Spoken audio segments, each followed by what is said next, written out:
Okay, in the last video I showed you how to do your intake manifold. This video I'm going to show you how to take your fuel rail and your dingy old dirty distributor from this to this. Not perfect, but it looks a lot better than that used to. Thanks for watching, and I hope you enjoy the video. Okay guys, like I said before, I'm going to show you how to polish your distributor and your fuel rail. Alright, first off what you want to do, you want to start off with the disassembly. Have it disassembled from your intake manifold, which if you've seen my intake removal video, you'll see that it's only like two 10mm nuts to get this thing off. Plus disconnecting your fuel rail right here. Of course you want to make sure you don't lose those washers. Alright, just to take all these extra pieces off, of course you want to keep up with your bolts. Get an idea, take a picture if you can't remember how it's set up, or watch your video. But all you got to do, 10mm socket, and just start busting them loose. You don't have to have an impact, but I do. Just give me 1 second. We'll bust this loose.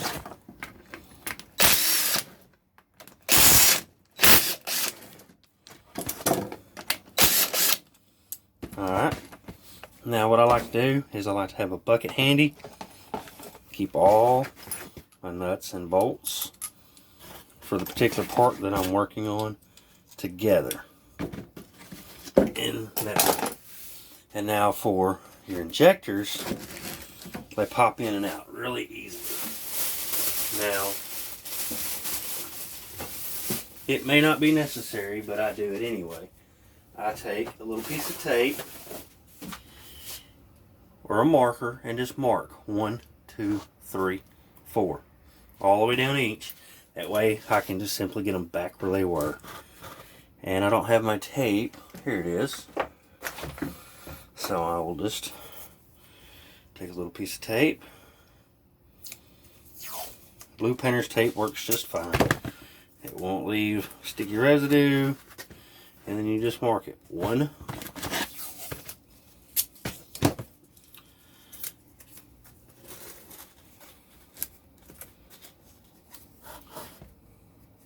2, and then you have 3 and 4, of course. And I just do that way I can put them back in the same location that they were. It may not make a difference, but it's just a simple step that I do that you may not necessarily have to do. And 4, simply labeled 1, 2, 3, 4. I start number 1 at where the fuel rail ties in, the fuel line. And get this stuff out of the way.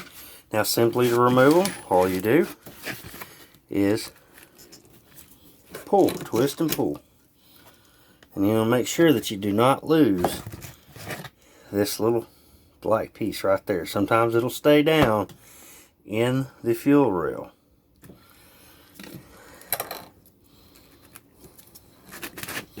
Now sometimes they want to be stubborn like this one is. And that's part of it. But a little bit of screwing and things like that will get it loose. See, it's had a bit of rust built up on it. There's 1 and 2.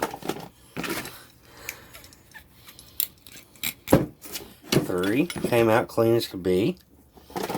And 4. And of course when you do this you want to make sure there's no fuel left in your fuel rail. And you want to make sure that when you do this, when you get ready to use your tools, if you do it by hand, I normally start out, usually I'll wash this down with soap and water, degreaser, something like that, just to kind of help break it up. But you want to be careful that you don't get stuff down in that hole right there, or your injector ports. That was the hole right there. I'm sorry, it was off camera apparently. So after I clean it up, I'll show you the next step, and I'll be right back.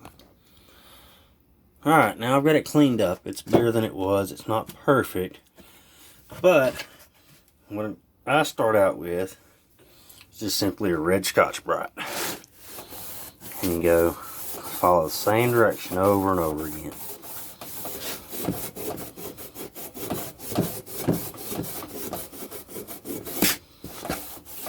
This will help knock down more of the grit, the grime, and junk that's on it. Now, if you want to use a tool like a dremel, something like that, you are going to have to wear your personal protective gear. Especially if you're going to use little wire brushes. Those wire brushes will fall apart, fling little bitty metal wires everywhere. And you do not want to get that in your eye. It sucks, just to say it nicely, having to go to the hospital or doctor to have a little bitty piece of wire pulled out of your eyeball. I've been there, done that, and it's not something I too much care to ever have to experience again. New Scotch-Brite. This one's old, wore down. Find a clean spot on it. There we go. Basically, you just want to get it good and cleaned up. And get all the sticky residue off. Things like that. Now, it's already starting to get a better shine to it than what it was. See, that's what it was. That's what it is now. And that's just with a Scotch-Brite. And you put the good stuff on it yet. Put you a little bitty dab of WD-40. That will polish it up great. It'll help slide. It'll help it cut. It's like cutting oil when you're drilling with a drill press. You want to use cutting oil. And you really don't want to do too much polishing by hand, especially if you're going to use heavy grit sandpapers, because you will have pressure points where you press down. Like right here, I don't know if you can really see my fingertips, how they're more red because of where I'm pressing down. That will show up in your polishing, your painting, anything like that that you do. It will make grooves. You might not think it's much, but you'd be surprised how well or how much it turns out. The best thing to do if you're going to use sandpaper, anything like that, is use a foam sanding pad. Now that's with just a little bit of WD-40 and an old wore out Scotch-Brite pad. And let's look.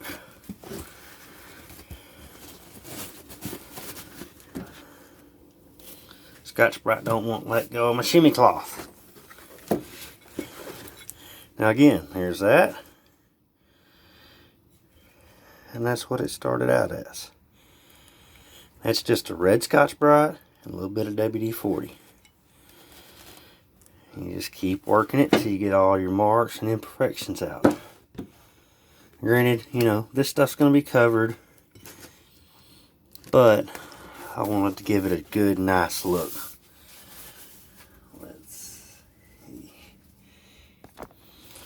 Alright, I'm going to put a little bit more of that WD-40 and continue working this.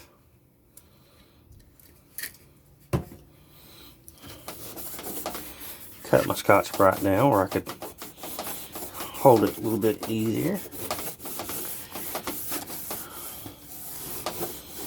I'm just going to continue to work it back and forth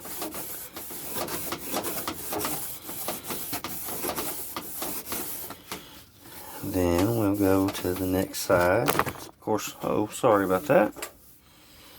I want to wipe it down.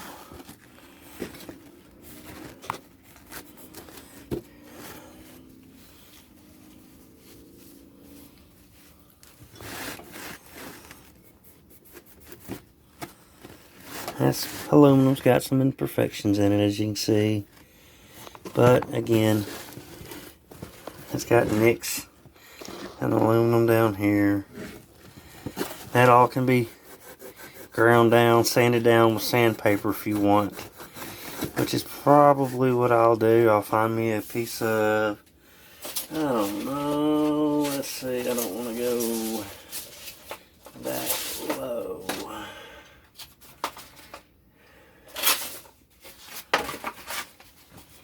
I got all grits of sandpaper here from 60, 80, 120, 180, 1,000, 800, 1,500. I got all kinds of different grits. You want to try different stuff when you're polishing. You may find something you like differently than doing it like this.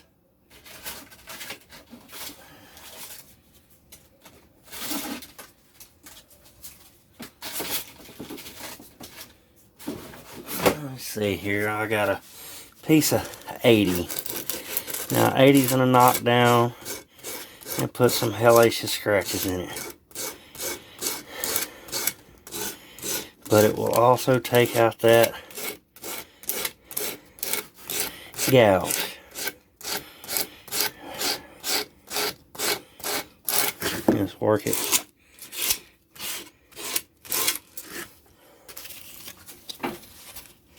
And you can work the whole piece. I'm just trying to feather out these gouges right in there.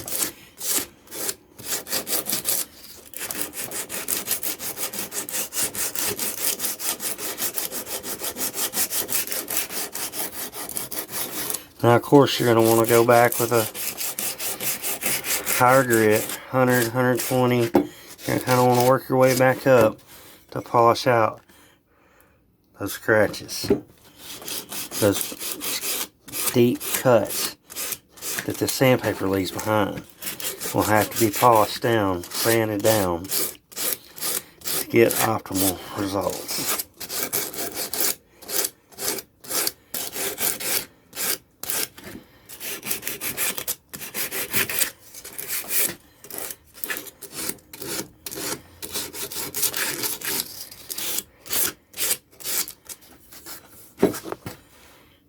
See, I've already got the deep cuts out.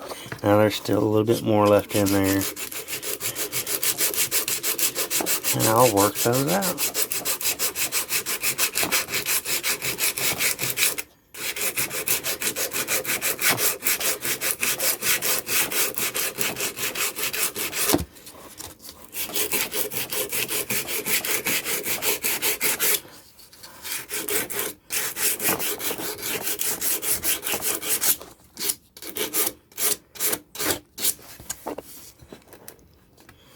Alright, you can see I got those scratches out now.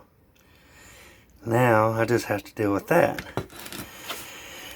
And of course, this ain't really going to cover them up that well. See? You got nice and shine, then you got really scuffed. So, I'll find me a higher grit sandpaper and I'll knock that down, and when I get, I'll be back with you. Alright now everybody, I'm going to come back and I'm going to knock that down a little bit better with some 120. And after I get done, I'll show you how it looks. Alright, that's with the 120. I'm sorry for the glare. I don't know if it's making it better or worse. It's kind of hard to tell with my phone. But I went ahead and hit it with 120. I shot a little shot of WD-40 on it. And it took out a lot of the scuffing. Hit it kind of close to back to where it was with the red Scotch-Brite. So now, I'm going to run the Scotch-Brite over it again and see how it does. If not, I'll take it down to, I'll do a 180 grit on it. Alright, let's give this a shot, and I'll be right back.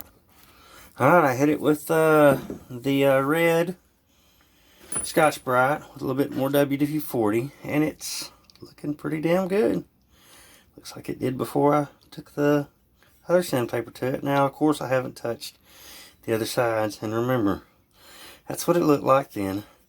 That's what it looks like now. Now, I'm not really going to worry too much about this side. I am going to clean it up. I am going to wash the fuel reel out real good, soak it out, pressurize old fuel through it, just to make sure no grit and dirt has fallen in those holes before I put my injectors back in it. But being that you don't see this side on the car, it's not as important to me, I guess you'd say, as getting all this other stuff, like the top and the rail, everything else cleaned up. Alright, I'm going to continue with Scotch Brite and WD-40. And we're going to clean the next section. A little shot of WD-40, let it grease on up. And let's have a look at it when we're done. Alright, now I've got this second part done also. Now I did the top edge. I'm going to work on this lip a little bit more in here and work on that groove there. But so far so good. Now you do want to make sure that you keep it wiped down. You're going to get fingerprints on it. When you get done, you're going to want to run a good degreaser on it before you use your final step of polishing. Now again, that's what we're at now. And that's where we started. So, we're getting there. Now, generally this doesn't actually take very long, but I am taking my time with it. I am trying to explain it, the best of my abilities. You can do this 10-15 minutes, if that. Now, but when you use Scotch Brites, you want to make sure that they are clean. You're going to have grit and grime from your rail, whatever you're working with. It doesn't have to necessarily be a fuel rail. It could be your distributor, valve cover, anything that you're working on. But you want to make sure that you don't pick up any extra trash, because it will show back up in your work. Like mine, I just did a quick little polish on my throttle body. I didn't polish it down very well. I just knocked the oxidization off, things like that. And like I said, you want to wear PPE, because those little wire brushes are like little darts. They will stick into you, and they stick everywhere. And that's why I'm saying make sure Scotch Brites, things like that, are clean, because I set mine down and it seemed to be a magnet and picked up several little wire bristles. But you want to be safe when you do your work. Hospital trips aren't fun. They're not cheap. Alright, we're going to continue on to the next side, and I'll show you when it's done.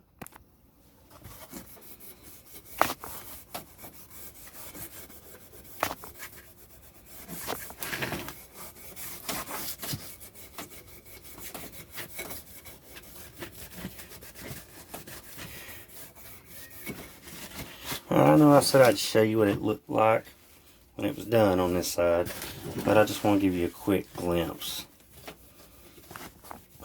It needs some more polishing, but you can already start to see its shine difference. Just by using WD-40 and a red Scotch Brite. I'm going to cut me a new Scotch Brite piece, and I'll be back with you shortly when this is done. Alright, I've got got that side done, which you can see fingerprints. I just did that from the oil. Got that side done. And there's the nasty. I'm going to knock that out, and I'll show you when we're done. Okay, so there's just half of it. Took about 10 seconds. 15 seconds most. Now, one thing, I forgot what I was going to say. Gee, ain't that great. Oh yeah, okay. I make mistakes. Everybody does. It happens. If you don't make mistakes, you don't learn. You don't learn, you never win. Mistakes happen. Winners make mistakes. It's going to happen. If it turns out the way you don't like it, buff it down, try again. You can use the sandpaper method. Start at a mid-grade grit. Work your way up until you get to 1,000, 1,200, 1,500. Slowly work your way up to a 2,000, 3,000 on a nice wet sand. But when you do sand, you always want to go the same direction. You don't want to do little swirlies or anything like that. It's easier to go one direction. Left and right, up and down, however you have your piece position. You know, north, south, or east, west. Don't go back and forth. Just work it. Take your time. In the end, it pays off. Now, I'm going to finish this up and I'll show you what we got. Alright, first step's done now. I showed you each side individually, explained how I done it. Remember how nasty that side was before? Now look at it. Not quite mirrored, but it's got a brushed aluminum look. Now, if you want to leave it at that, go for it. That's not a bad look. I actually think it's going to look good brushed aluminum on the intake. Or you can take it farther.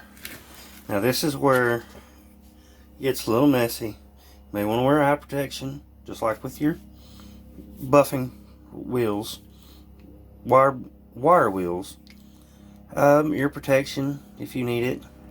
I should wear it, but I don't. I'm already hard of hearing as is, according to my wife and my kids. So, what I like to use, there's no shine like mother's. Mag and aluminum polish. And I will use a Dremel with buffing pads. Now I've got the flex shaft, and I bought these 140 some odd buffing wheels. I don't particularly like those. The little ones work well, but my favorites are the little bullet nose. Now I'm going to show you this. I'm going to set it up and I'll be right back with you. Alright, I've got my Dremel set up, as you can see here, the flex shaft. If you go this route, and you can do this by hand, but to me, I kind of like doing it like this. I may try to do another part just by hand to see how it turns out. This is the way I taught myself how to do it. There's no right or wrong way really to do it. Now, if you do use a multi-speed rotary tool like a Dremel or an off-brand like from Harbor Freight, try to get one, if you can afford it, with a variable speed where you can slow the speeds down. Mine doesn't have that. It works regardless. You could use one of the little cheap $9 Harbor Freight kits. It'll work. But I'd like to be able to adjust my speeds.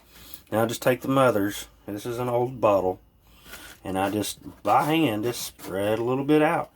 This stuff is so good on polishing, you can literally use your finger like I'm doing, and it'll start cutting and polishing.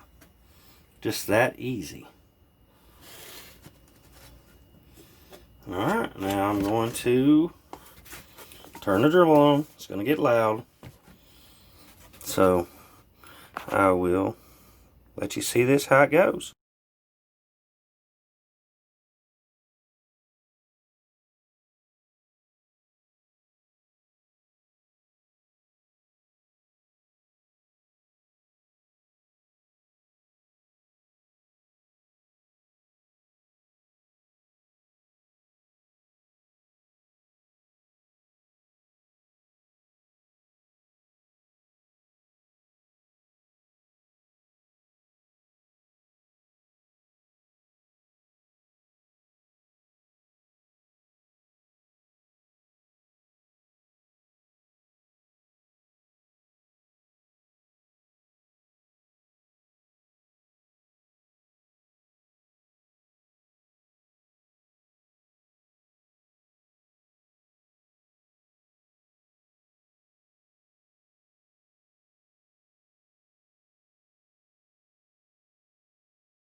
Alright, here we are. I've got it buffed down and polished so far. This is what we were. Got some fingerprints on it. A little bit of polish. This is where we're at now.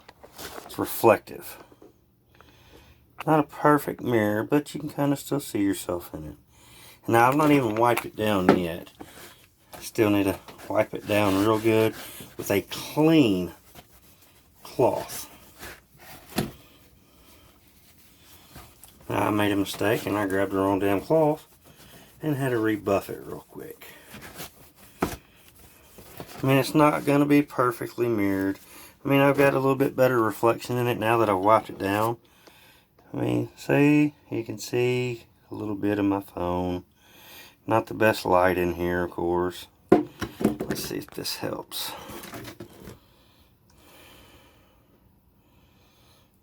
Made it worse, made it better, I don't know. Let's see, that's what we were at. That dull metallic, that's what we've got now. And just take your time. Now I know I still got a lot to learn. Not perfect, but practice makes perfect. Now I may just try a little dab on my shimmy cloth and see if I can polish it down a little bit more by hand. So I'm going to give it a shot. If it don't work, I'll come back and I'll tell you. I went back and did a little bit of hand polishing. To me, I mean, it don't look too bad. I mean, I can live with it. I mean, like I said, I'm still learning. So, that's the point of this all, to learn. So, I'm going to go ahead and finish this up, and I'll show you when I'm done. Alright, we're back. Now, it ain't perfect by any means, but I think it doesn't look too bad. I mean, the camera, you can see a mirror finish in it where the light's not reflecting off. It's not the best mirror finish, which a lot of work will go into it to make it better, but I personally am happy with my work. This is only learning experience. You don't learn, you don't win. Now, like I said, I wasn't originally going to do the bottom because you're not going to see it anyway. But just look how well that did turn out. That shine. So, next after this is just reassembling it or polishing the other parts that you want to put back on it. And then doing your distributor. And when you do this, you will make mistakes. Nobody's perfect, like I said. Unless you've done this before, please give me tips, tricks, advice. I do not mind. Actually, I enjoy it. I like to watch other channels and learn. You will break buffing pads. Take your time. Let the buffer do the work. Don't force it. Sometimes I get ahead of myself and I press down a little hard and I break a pad. But it happens. You can go on Amazon, eBay, Walmart, wherever you want and get more. It's part of learning. Now next time, I'll show you how I did my distributor. Doing the distributor is just like doing this.